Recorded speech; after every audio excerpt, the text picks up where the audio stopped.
A Sucessora, por Carolina Nabuco. Capítulo 1. Volta ao Rio. O encostar do grande transatlântico. Os primeiros passos em terra firme, entre a escada de bordo e a limusine que os esperava.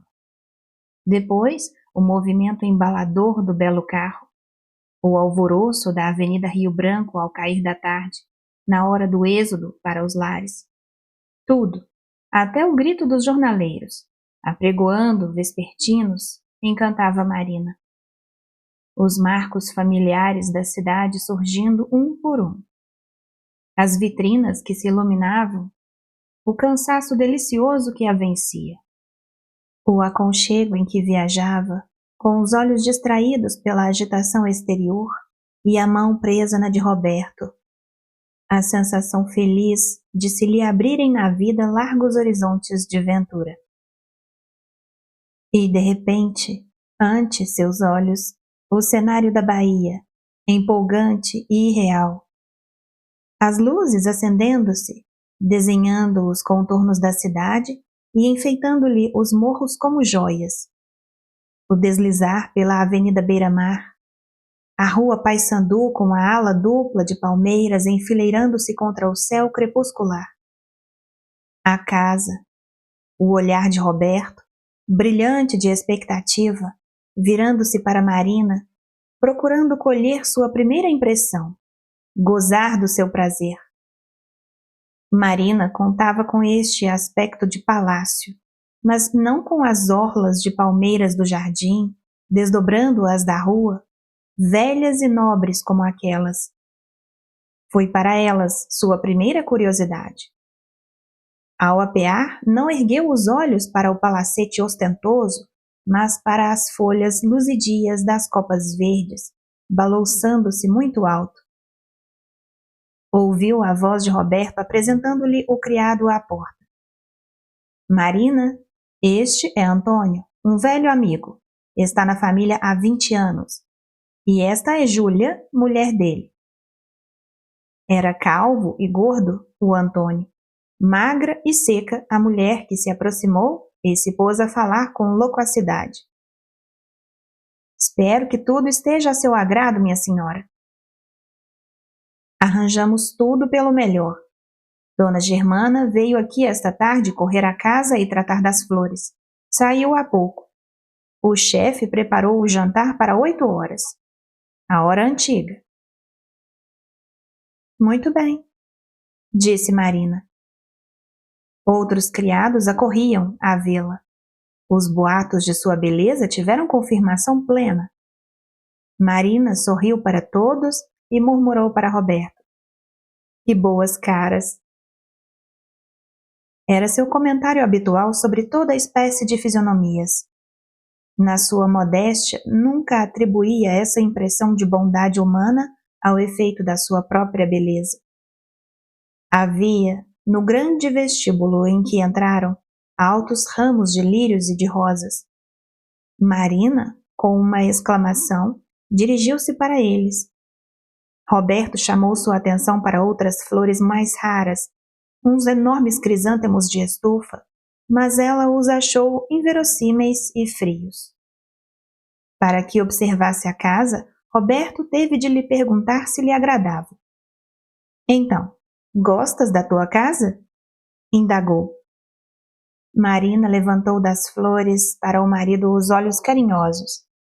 Caíram por acaso num espelho e ela ajustou maquinalmente o chapéu. Depois tirou-o.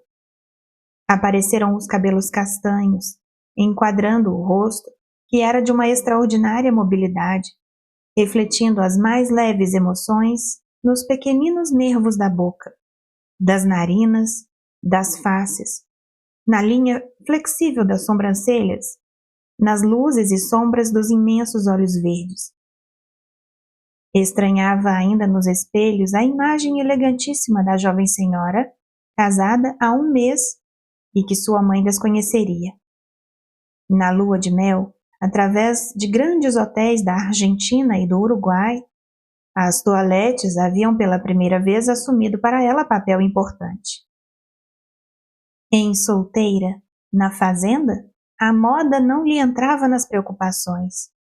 Para Santa Rosa bastavam vestidos de algodão e, cada ano, um de seda para receber hóspedes de cerimônia. Já datavam de sua adolescência as viagens à Europa, suspensas desde a morte do pai.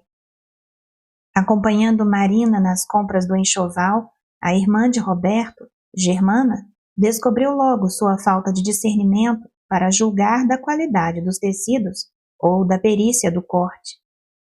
Passou a decidir ela mesma nas lojas, com consultas perfunctórias à Marina e com visível desdém pelo seu gosto moço e tropical, ainda inconsciente dos efeitos sutis.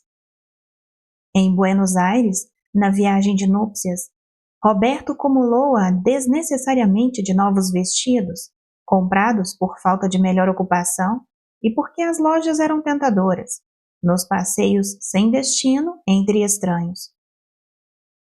Agora, em tudo que Marina usava, as cores eram mais neutras, as sedas eram mais pesadas, as linhas eram mais simples do que lhe agradaria que fossem, mas submetia-se sem protesto ao gosto experiente do marido e da cunhada. Do espelho, Marina virou-se enfim para a casa. Jubilosamente, Roberto esperava-lhe o juízo. Sentia-se seguro, apoiado no rosto de Alice, sua primeira mulher, que montara este seu lar com carinho e com uma larga parcela da fortuna do marido. Mas Marina vinha de outro meio. O Brasil dela era o velho Brasil agreste dos antepassados fazendeiros. Roberto tinha sangue estrangeiro. Tinha avós vindos da Flandres, emigrantes de terceira classe. Os de Marina haviam sido por muitas gerações proprietários de Santa Rosa, a fazenda mais antiga do estado do Rio. Eram donos de toda a terra que divisavam das janelas da grande casa colonial, alegre de azulejos, a casa solarenga em que Marina nascera e que pertencia por herança à sua mãe. Através dos tempos coloniais e do Império, Santa Rosa criara da família fortunas e questões, até a abolição que a sorvera. Agora agonizava. Marina sempre se sentira abastada. Sua mãe dava gêneros e remédios a quem os viesse pedir na fazenda. Já antes dela, assim faziam todas as suas predecessoras em Santa Rosa, depois de distribuírem aos escravos a ração diária de feijão, arroz e carne seca. Mas nunca Marina conhecera o luxo e resistia-lhe inconscientemente. A fazenda protegera-a do amor ao dinheiro, não lhe dando modos de o gastar. Em Santa Rosa, a vida era fácil e as necessidades poucas, mas não havia nada que se parecesse com esta riqueza de cortinas e tapetes, de reluzentes painéis, de madeiras novas e de sedas frescas como na loja. Sua mãe nunca se lembrara de enfeitar com flores as grandes salas conventuais. Eram caiadas as paredes e nuas as janelas, mas os anos haviam criado uma alma para os velhos móveis de jacarandá.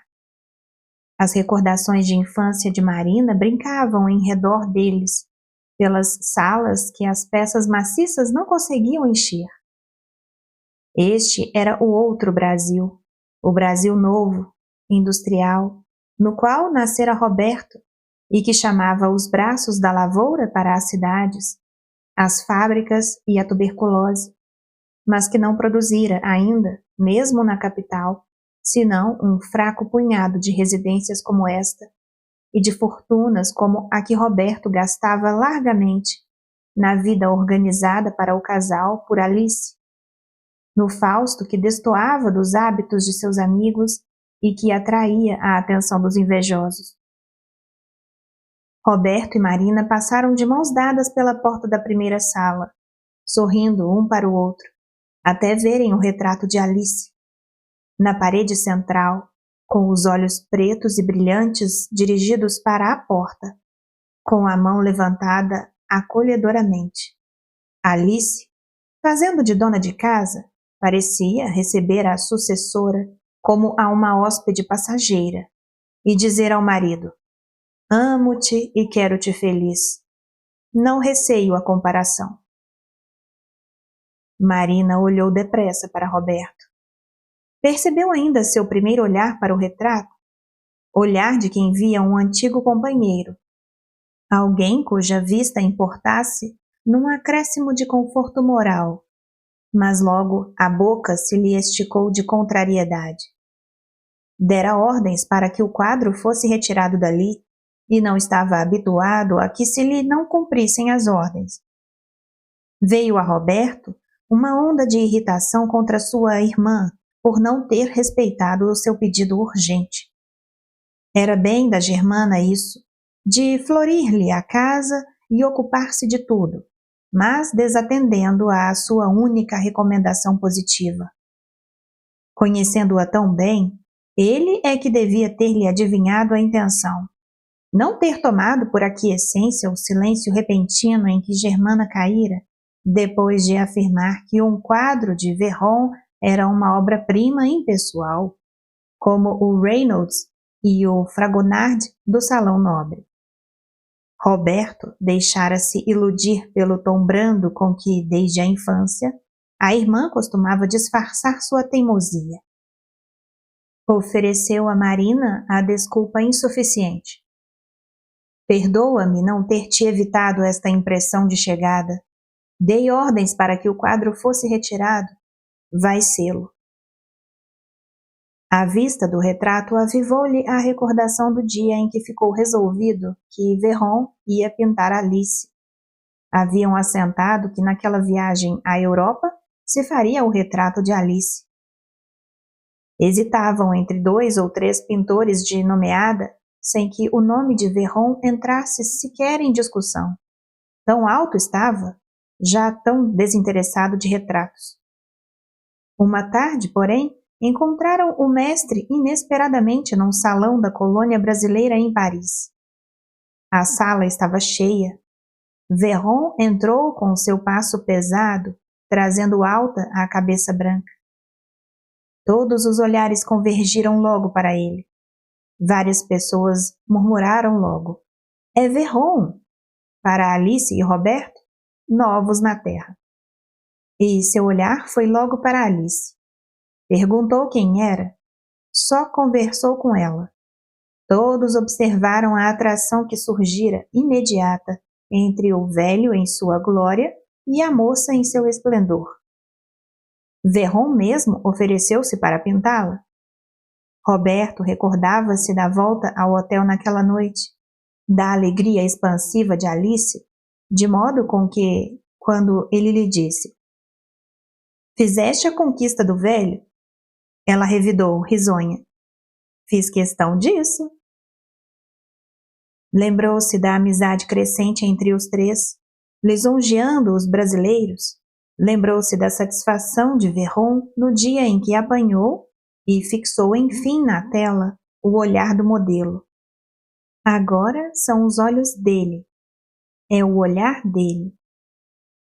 Lembrou-se da sua indiferença olímpica aos elogios e do dia em que, frente ao retrato, resmungou satisfeito: nós vemos que este não é um retrato encomendado.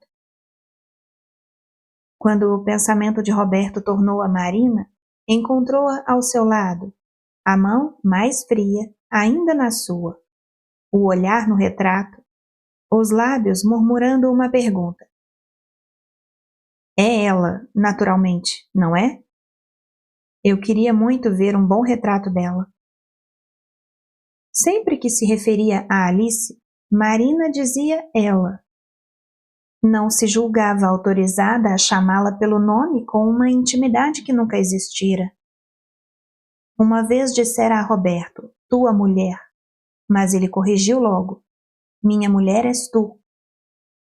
Parados em frente ao retrato de Alice, contemplavam-no constrangidos. Sim, é de Alice, respondeu Roberto, por Verron. Ele mesmo me disse que nunca fez obra melhor. Marina repetia o nome glorioso, Verron. e contemplava o quadro, medusada e contrafeita. Comentou: é impressionante. Devia ser Alice viva. Os olhos viam, penetravam o pensamento, olhavam o mundo como se fosse seu para conquistar, para governar. A boca palpitava, ia falar. O corpo também ia mover-se. O veludo do vestido reluzia quase tão finamente quanto o do manto de Marina. O colar de pérolas era o mesmo que ela trazia ao pescoço. Roberto percebeu este pormenor, verificando aflitivamente sua falta de tato, e pensou: eu devia pelo menos ter mudado o fecho. Onde foi feito? Perguntou Marina. Em Paris, antes da guerra. Roberto não acrescentou: bons tempos.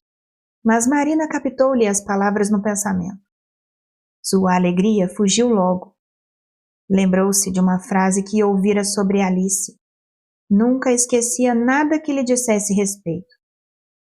Era uma criatura de um magnetismo extraordinário. Achou que Verron conseguira transmitir para a tela esse magnetismo. Deixou-se cair numa cadeira. Roberto viu que no seu rosto, de sensitiva, o brilho da felicidade se esvaíra subitamente.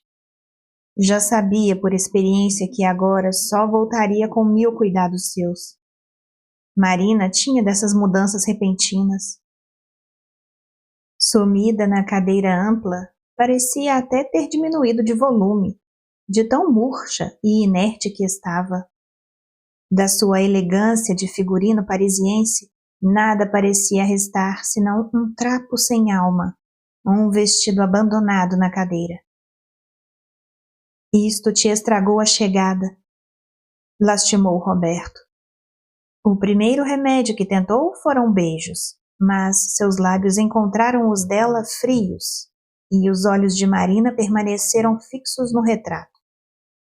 Roberto então falou-lhe a razão, em tom de queixa. Isto é exagero, Marina. Não te deves aborrecer assim com um simples mal-entendido de que não tive culpa. Por fim, recorreu a palavras de consolo, humildes e contritas. Ela ouvia, com os olhos meigos sobre o rosto do marido, deixando-se embalar pela sua voz, mas guardando silêncio, deixando vazias as pausas entre cada frase de Roberto.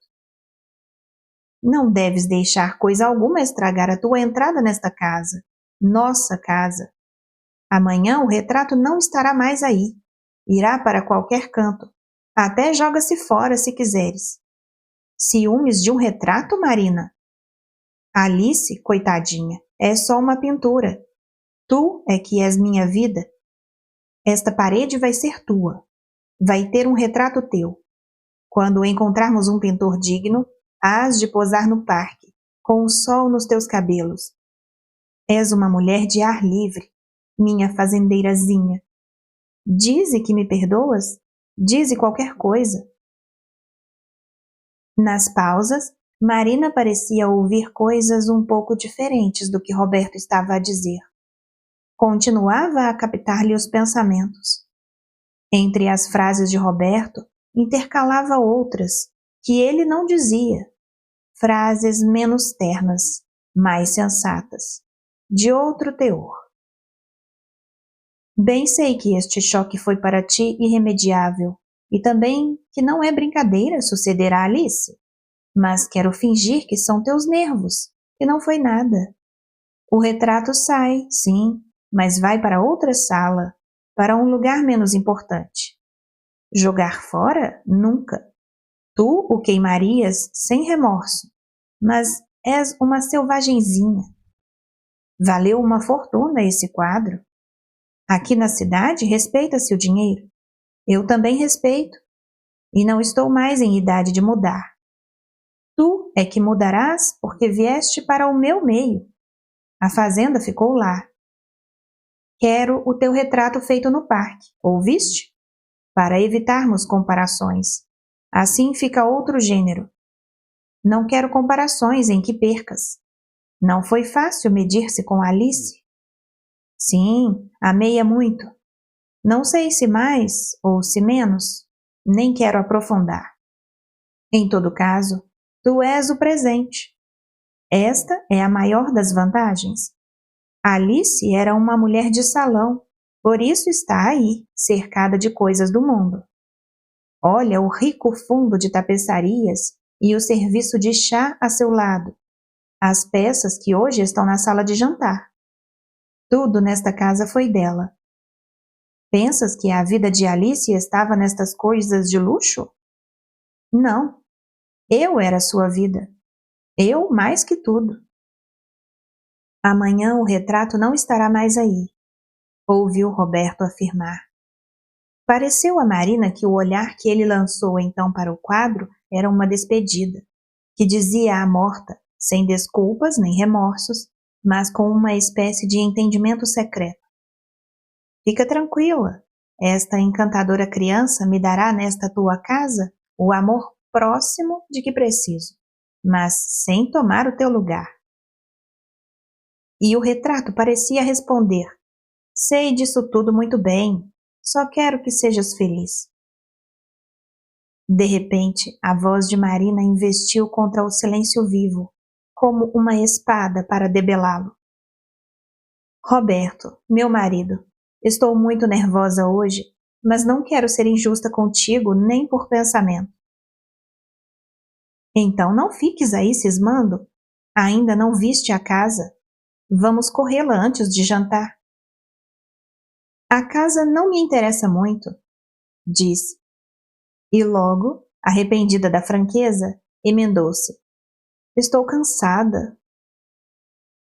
Calou sua opinião definitiva. Tudo é muito ostentoso. É casa para mostrar-se a gente, não é casa para se viver. Então percorreremos amanhã, mas levanta daí e anda. Puxou-a pela mão e ela pôs-se de pé, ainda em frente ao retrato.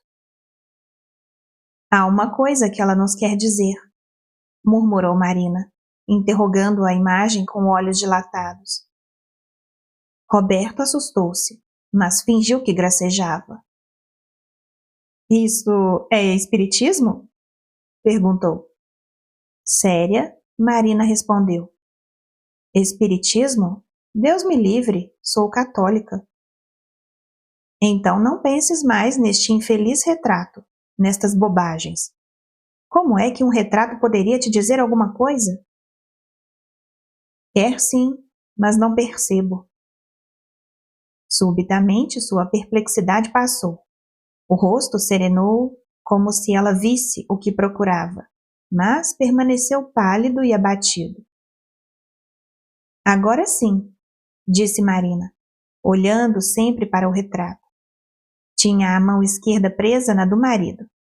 Levantou lentamente a destra, num gesto de sonâmbula, os dedos rígidos. Disse uma só palavra. Prometo. Depois, dando por fim o episódio e recobrando a naturalidade, explicou a Roberto. Ela quer que eu te faça feliz. Roberto explodiu num grande riso de alívio. Ah, isto quer. Quem te garante sou eu. E vamos ser mesmo muito felizes. Temos todos os motivos. Seu riso comunicativo prolongou-se conscientemente, varrendo sombras e espiritismo com seu fragor sadio, concreto e real. Tinha horror a tudo que não fosse claro, racional, perceptível aos sentidos. Respondendo a seu sorriso de comando, o de Marina veio, inundando-lhe radiosamente os olhos, o rosto. Os lábios aqueceram-se-lhe. Correu com Roberto a casa toda, e nos espelhos sucessivos viu-se como antes, jovem e feliz.